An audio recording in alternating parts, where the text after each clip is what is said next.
guys, Ava here at Disassembling Racing, and today we have a CVO 117 Street Glide, and we're going to be installing the Star 3030 cam on it.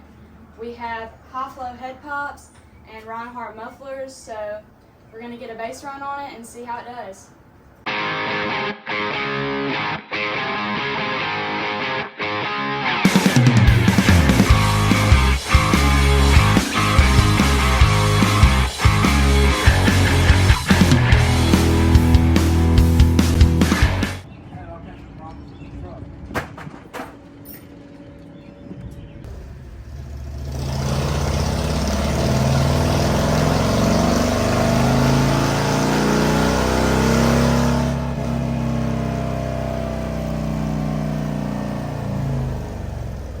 Okay guys, we got the base run finished, so let's see how it did. Okay guys, so did 3 back-to-back runs. Power 88, 89, 88. Torque 122, 122, 120. But let's look at the graph right quick. Stock tune on the bike, so it has the speed limiter. I do my runs in 6th gear. The torque curve peaked out and it's falling off. So we can go with the torque number, which is 122, 120, 122. But we can't say that this is the horsepower number, 88, 89, 88, because it was still climbing when we hit the speed limiter. Let's look right here at the speed limiter. I'm gonna click the bottom of the graph and just go to speed. Now we're speed for the torques. So speed limiter on this, it was actually hitting it, look right here at about 104. Usually we'll get all the way out to 109. This one is hitting the speed limiter even less. Some of them are different, I don't know why. Even the programming in it will say the same. But long story short, our horsepower would have come on up and then slided back off. So it would have been around 90, maybe 92 horsepower in that neighborhood. But let's not look at the horsepower curve, but we can go off the torque curve. But when you see the before and after, we'll talk more about it and you'll be able to understand and actually look at the graph and see the gains. You'll be able to see the pattern of what it would make. But that's where we're at stock for our base run. We'll get these Star 3030 cam in it and do the finished run. All right, got a 2020 CVO here doing a cam job on.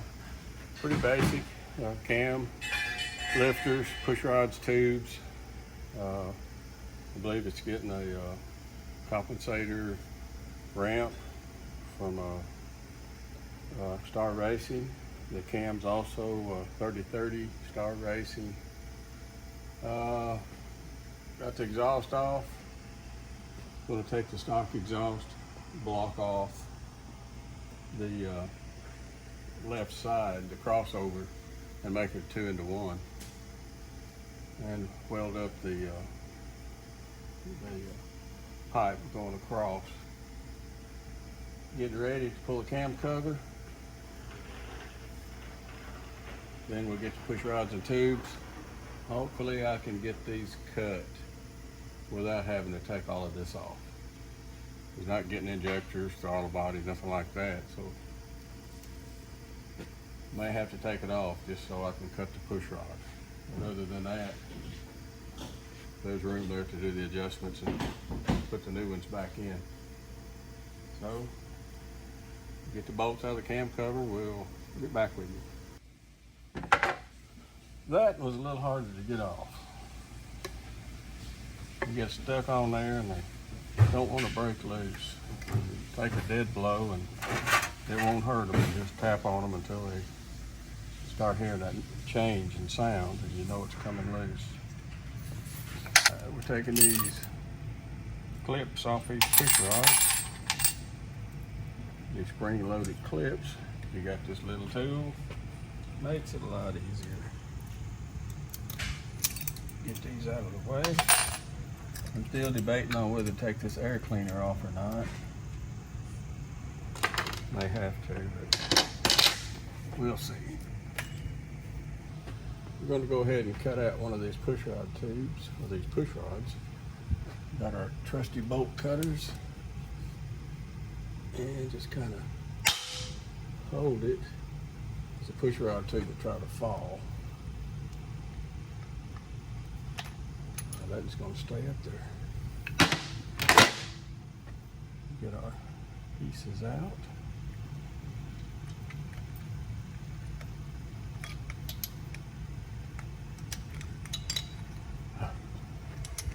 Okay.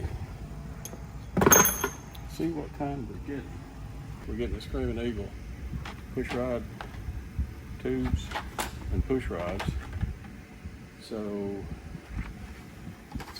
we're going to need to keep this upper part here. The spring and the collar, we're getting chrome, going back with chrome, so we'll need to keep this on all four of them to reuse with these. But the S&S is, it comes with everything except just the collar and the spring if you're going back with chrome. Okay, I was able to get the push rods out, got all four of them out. I had to get a smaller set of bolt cutters to get this back one, but had plenty of room with those. Of course, you have to squeeze a little tighter, but you can't get it done without taking this off. Not getting lifter cuffs or anything. Get new lifters, which can all go in from the bottom. Got the push rods out, so we got the valve spring tension off of the cam now, so that there's no pressure on this, and we can just slide the gears off and set them out of the way. Then we got our 110 cam spacer, which is pretty normal for stock. So now we're going to pull these bolts out. Oil pump bolts here, these four, the lifters. Then after I slide the cam out, then the lifters will come out the bottom. We'll check the run out, take the inner cam bearing out, put the new inner cam bearing in, put the lifters up from the bottom, slide the new cam in, that'll hold the lifters in, and we'll be well on our way. We're getting ready to pull the cam plate off. We'll get this cam spacer off. Magnet will usually pull it off, just roll it around a little bit, break the suction loose from the oil. We got the cam plate ready to come out. We don't want the cam to come out, but let's see, it's stuck just a little. Just a little something here to give it a little help where it can. There's the oil running out of the oil pump. The oil pump, the oil filter, all that's draining back out of here now into the pan, so we need to make sure we got a pan under it. Look at the cam plate, make sure it looks good. Got the cam plate off, and we're gonna slide this cam out. Looky there, none of the lifters fell out. Okay, I'm gonna have to push them out. Now, if it would have had a set of lifter cuffs in it, some S&S ones, I noticed George, Bryce has some now, Star Racing. These would have just slid right out. I wouldn't have had to push them out. Okay, kind of makes it easy going back, because when you push them up in there, they won't fall out either. But at the same time, I think lifter cuffs would be better. The lifters would move freer up and down, be held more firm than plastic cuffs. This is a 2020 model. I believe it's got the updated oil pump in it. I can look up in there and I can see the little tab indicating that it is the newer model. But it being borderline in 19 and 20, we'll just take a look. So I stuck a couple of the long screws back in the oil pump to give me something to pull from to slide it out. And we're gonna look at the back of it here, and it's got the seal on it, which the earlier pumps had the seal, so you can't just go by that. We're just going to slide this off, and we're going to look at these teeth. And the good oil pump, the newest and the greatest, it seems to work well, has 8 teeth, and that's what we have here. Okay, the ones that weren't so good had 10 teeth. They didn't move as much oil, so they got fewer teeth, but they're larger. Okay, so we know we got the good oil pump. When you get in that 1920, it's just good to take a look and make sure. We're gonna get ready to pull this cam bearing out, and we're gonna check our run out at the same time. See how much more room we got in there now? The lifters will come out with the oil pump in place, and you can put them back in with the oil pump in place. But as you can see, with the oil pump out, you do have more room to work. We got our pinion shaft tool here in place. We're going to check the run out on this pinion shaft, how much it wobbles when the engine's turning. And let's see. Yep, looks like 5 thousandths run out, which is real common. They seem to do okay with that.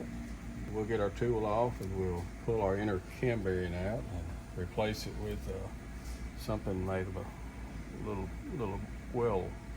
better made. We're getting ready to pull that inner cam bearing out. Got our tool here, our Jim's tools, very good stuff. Very good tools. We're gonna put our tool in there. It's made to collapse and then open back up on the back side of that bearing, and then this rod goes in there to hold it open. And then we'll put our plate up here, and that's going to be pulling this plate towards the engine. So I don't spend a whole lot of time putting 4 bolts in it or even tightening those up. I just get it on there, put the brass washer and the nut on it, get that on there, and then take a 9/16 wrench to keep that from spinning inside the bearing, and take a crescent wrench, and it takes just a minute, but it'll come out of there. You hear it pop. That's where the bearing turned loose when it's pressed in. And it's getting looser. It's just about to come out. And there it is. We'll get this bearing out. We'll show it to you, and then talk about the new one a little bit. Okay, and there's the old bearing. We got our old cam bearing out, and as I've said time after time, you can look in there and see the spacing between the needle bearings, the needle rollers. If I had a bike, M8 twin cam, they got the same bearing. I'd want to get it out of there shortly. I wouldn't want to run, if it was mine, I probably wouldn't run over 10,000-15,000 miles, and I would pull that bearing out. Even if I didn't do a cam job, I would pull that bearing out, and I would replace it with one of these that's got full needle bearings in it, needle rollers all the way around, no spaces in between, no place for the bearings to fall out. It's an engine saver, it's a lifesaver. Even if you did nothing else, change that bearing. Okay, we're going to press it in place and move on. We got our inner cam bearing pushed in, and I always want to make sure you can read the manufacturer's stamping, part number, whatever some of these numbers mean, and always reach in there and make sure that it does roll free. I've only seen a couple that would bind up and have to pull them out and put a different one in. Make sure that'll roll. Okay, I got my O-ring in here for the back of the cam plate to pull the oil up into the engine. And I also went ahead and put the one in here for the oil pump for the scavenge side. I like to get that done. When I take these out, I usually put the new ones right back in their place. If you forget one of these and you realize it later, then you got to take it back apart to put it in. So it's good just to go ahead and put those in while you're at it. Kind of like an oil drain plug. If you take an oil drain plug out, you either leave it out or you put it back in and tighten it. You don't take your fingers and just screw it in part of the way and leave it. That's just leaving it for somebody else that might finish the job, and then it falls out when the bike's going down the road. So I take the O-rings out, I put the new ones in. I take the drain plug out, I either leave it out or I put it back in and tighten it. Okay? So we're going to get our lifters ready and install our lifters. We'll have our cam ready and we'll slide our cam right in there at the same time. Okay, we're going to go ahead and put this oil pump back in now that we confirmed it is the latest and greatest. We'll make sure everything's lubed up good. We got our flats on our pinion shaft here. I like to do everything with this flat here horizontal. I got 2 bolts stuck in this oil pump just to make sure the back plate doesn't twist or come loose. Look in the oil pump and make sure these flat places match the crank. We'll slide it on there. Turn it back just a little. There we go. Get this gear started on the crank. Okay. We got our oil pump just stuck in the O-ring in there, and we want to push it in, and it will normally just kind of snap in place, and that's what you want to look for. You don't want to drive it in with a stick or anything like that. Get everything ready, it should just snap right in. Okay. So we got our oil pump back in. We can put the lifters in with the oil pump in or without the oil pump in. We can put the cam in with or without the oil pump in. And so, plenty of room. Get these oil pump bolts out of there. Okay guys, we gotta get the air out of the lifter, so I'm gonna show you how to do that. We got our air hose. We're gonna hook it up to our Mighty Vac,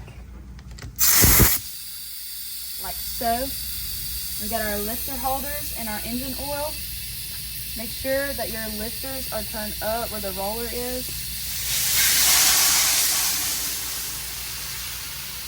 Just drop them in there.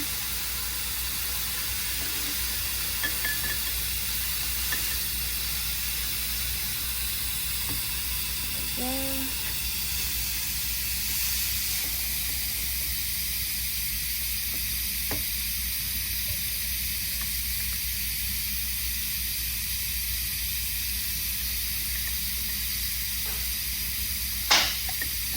Okay, next,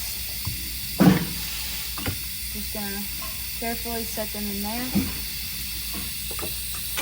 Put your top on your jar.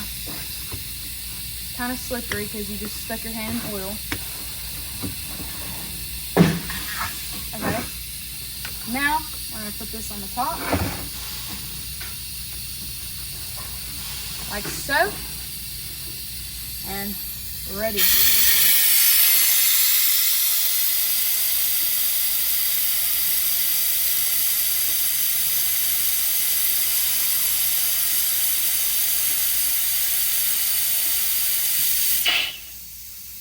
Turn it off for about 3 or 4 seconds.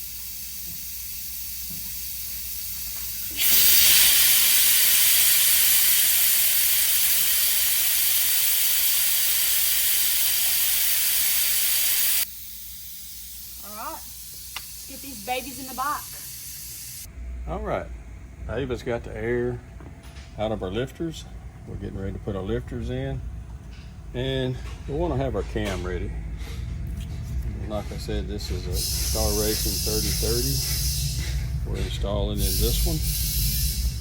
I like to get it oiled up and everything ready, because when I put the lifters in and I shove them up in those plastic lifter cups, they're probably going to stick up there without me having to use anything to hold them.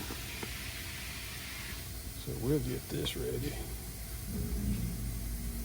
to stick in there. These are the ones I can't get to once it's in place. I can get to this last one, so I'll just save it. Reach down in here and pull this lifter tray up, and there's our lifters and the rollers. And I like to put a little of this lube to go along with the oil. Make sure it gets a good start in life. Okay. Now, I'm gonna look for the little hole for the oil, and I can't put them back in the same direction Harley did because the holes aren't the same direction. But I just, my preference is I turn the two holes together. Okay, we got the front two lifters in, and as you can see, they didn't fall out. I turned the oil holes towards each other. Just my preference. And none of the lifters have fell out, but if you had a set of lifter cuffs adjusted properly, you'd have to use a magnet or something up here on top to keep them from falling out because they would be in there so freely. And I believe Star Racing has some, S&S has some, I don't know who else also makes them. So we got all of our lifters in and they're just sitting up there, pushed up in a bind in the lifter cuffs. We got our cam oiled up. Make sure we got plenty of lube on it. Okay, so we're just gonna slide our cam in there. Now we don't have to worry about a lifter falling out accidentally. Okay, we got our seal here for our cam plate. We want to make sure our cam plate has plenty of lube on it. And if we're lucky, it will slide on there easily.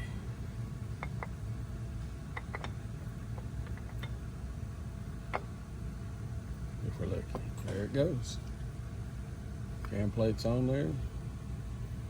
Cam's in there. Turns good. The lifter still hasn't failed. Which, I keep saying that, but when you go to adjust your push rods, and you take the slack out of your push rods to start counting your turns, you can be pushing the lifters down thinking you're actually adjusting the push rods when the lifter is just being pushed down and you really don't have them where you want them. So once you get that cam in there, you got to reach in here and push them down. Make sure that when you start your adjustment that they are pushed down. Some of them can be stuck pretty good. So we'll get our cam plate bolts in, oil pump bolts in. We'll check our alignment on the gears. We've got our bolts in. They're not tight, they're just in there loosely. Every one of them's loose. We're going to roll the rear wheel. Got it 6 gears, got 2 spark plugs out on the left side, and we're going to roll it around. And remember, we got some run out down here. Got 5 thousandths run out. This cam plate's got 1 dial pin in it, so it can move a little. It's not much, but it can move, and the oil pump can move. So we're going to roll the rear wheel around and let it kind of center the oil pump and cam plate the best it can. And I always like to stop with the flat part of the pinion shaft. And I'm just going to snug a couple of these just a little, not much. I'm going to turn it a little more. I just want to make sure that when we turn this thing, when we're done, it's not binding. Because if you've got the oil pump so far to one side and that 5 thousandths pinion shaft run out comes around, it can bind that oil pump enough that you can't turn the engine with the rear wheel. Okay. So we're going to snug the rest of these just a little. And we'll turn it some more. Make sure that there's no binding going on. Alright. I'll tighten them up enough that it won't move. I'm going to turn the engine some more. See, no binding.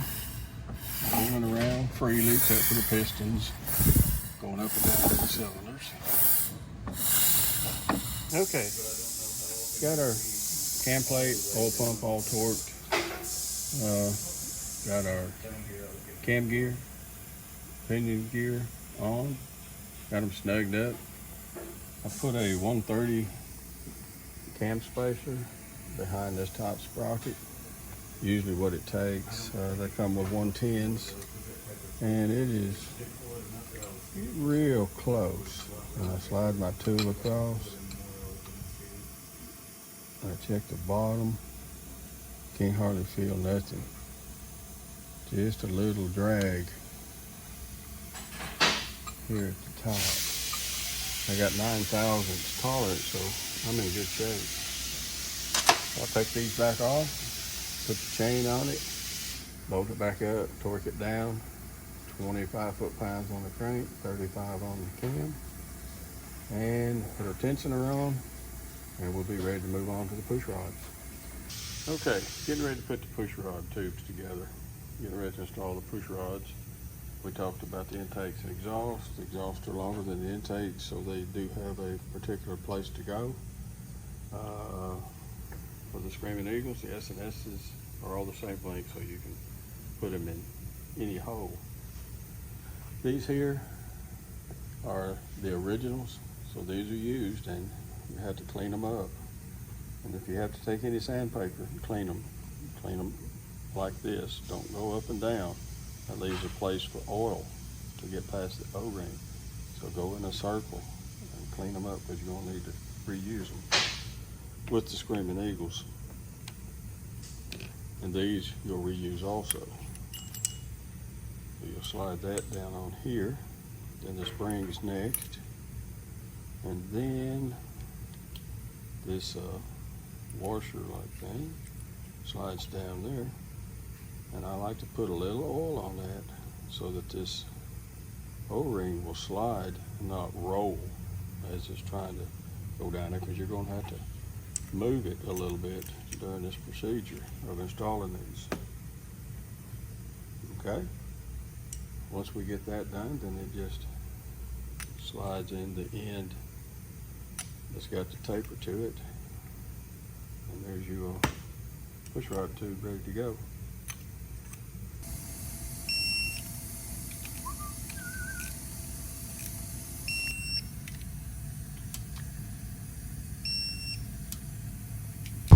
Okay guys, we just got the cam installed. It sounds great, really excited, and we're going to put it on the dyno and see what we can do.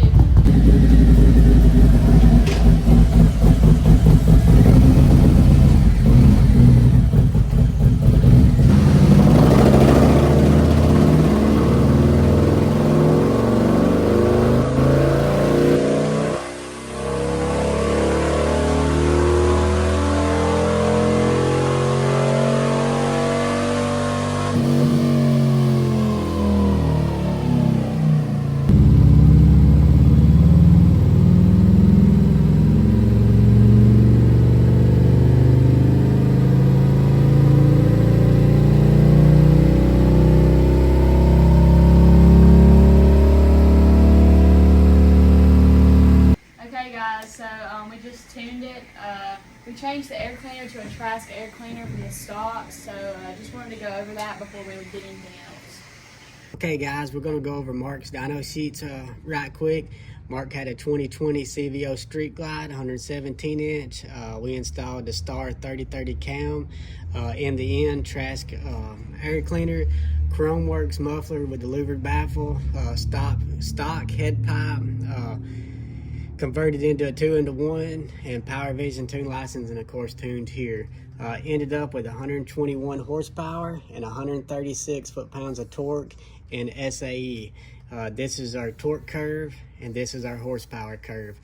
So bike turned out great, really good numbers. Ava's gonna get a sound video for you guys if she hadn't already. This right here is in standard. So you got SAE and you got standard. We usually always print in SAE. A lot of guys like standard, so we got it both ways. In standard, it was 123 horsepower and 139 foot-pounds of torque. That's our standard. This next sheet It's just a before and after. So this was the before, and then of course the blue is after. These are the 2 torques and the 2 horsepower runs. This is also in standard. We had 89 horsepower in standard. I'm gonna go over the SAE, so hang on a second. So in the SAE, we had 88, 122 stock. It went to 121 and 136. One thing on the horsepower to look at is we was still climbing when the stock speed limiter on the bike kicked in. Now we're not hitting a speed limiter nearly 160 miles an hour. So could we have made a little more horsepower on our stock run? Yes. But the torque maxed out and is falling off. So the torque number is exactly right. The horsepower number probably would have went up a couple more before it started planing off. I do these runs in 6th gear. That's what I like. That's what I think is they should be done in. Not going to get into all that. So we want a before and after, apples to apples. So we did both of them in 6th gear. If I dropped down to 5th gear, we could have completely topped the horsepower out because we wouldn't have hit the speed limiter until further on. So just a quick explanation.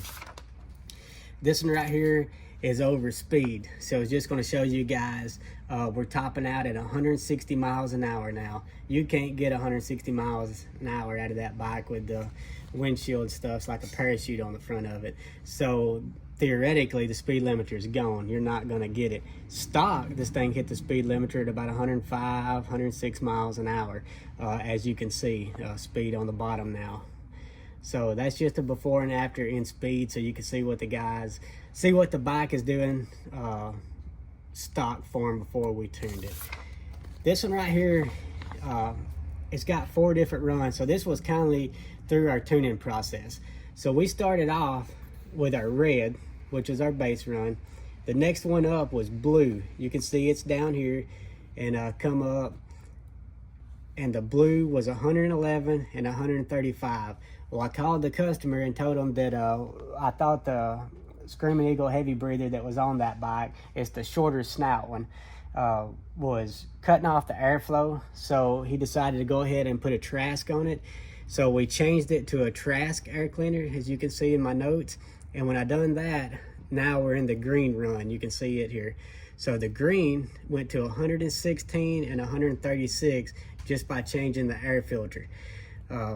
Now let's go to the orange run. What is different about the orange run is I didn't like this down here at the bottom starting so low, so I put a louvered baffle in the Khrome Werks muffler. And when I did, you can see on the bottom end now how much it picked up on torque. We didn't really pick up on torque as far as a number is concerned because we peaked out right here. A dyno reads peak, but look at how much it picked up right here. So if I was printing this sheet for you guys, you wouldn't think we did anything for your torque curve by costing you money for an extra baffle. But look at how much we really increased it. That is nearly 20 foot-pounds of torque at like 2,500 RPM. That is crazy, and we didn't lose anything on the top. The orange actually is the final tune too. You can see the green, the blues kind of squiggled a little more. This was through the tuning process to decide if he needed a baffle, to decide if the air cleaner was causing him trouble, that sort of thing. And then I finished the tune up and smoothed a lot of this out. We picked up some power off of timing. The 3030 likes a little more timing. And then we ended up basically lying to the computer and telling it that we wasn't going as fast as what we was, just so that I could peek the number out to make sure there wasn't any more left on the table. So long story short, we ended up with 121 and 136, and that's just kind of a quick walkthrough of the tune. It ain't just about tuning what the package is, but knowing what you're looking at. Is there anything left on the table? And if there is, call the customer and see if he wants to spend just a little bit extra on a better air cleaner, or just a little bit extra on some baffles if he needs it. Most of the guys, if they're paying that kind of money for a cam and for us to tune it, they're going to want to get all they can get. And keep in mind, this is with stock injectors and a stock manifold. A lot of times we'll change the manifold and change the injectors, but it just maximized what the bike was capable of with what the customer had, with just a few changes. So that's kind of what that is. This is the the clutch graph. We always go over our clutch graph with the customer. If you're slipping in your clutch, you know, that's going to make your torque go down quite a bit. A lot of times it won't change your horsepower number because your horsepower number peaks out over here. Torque peaks out here. Torque is what makes your clutch start slipping, not horsepower.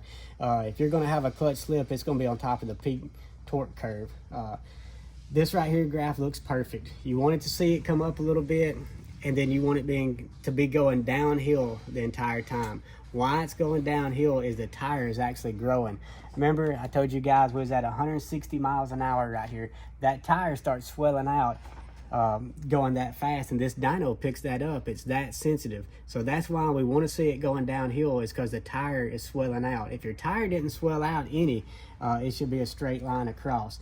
In the beginning, you'll see it come up a little bit because it does have a factory slipper style clutch in it, and it just kind of characteristics of everything, but it's almost nothing. 0.7 to 0.8, 0.9. This is a perfect clutch graph. Nice and clean and smooth, nothing crazy. This is what we want to see. So that's kind of just some quick notes of what we got going on with this bike. If you got any questions, you can leave a comment and we'll try to get back with you.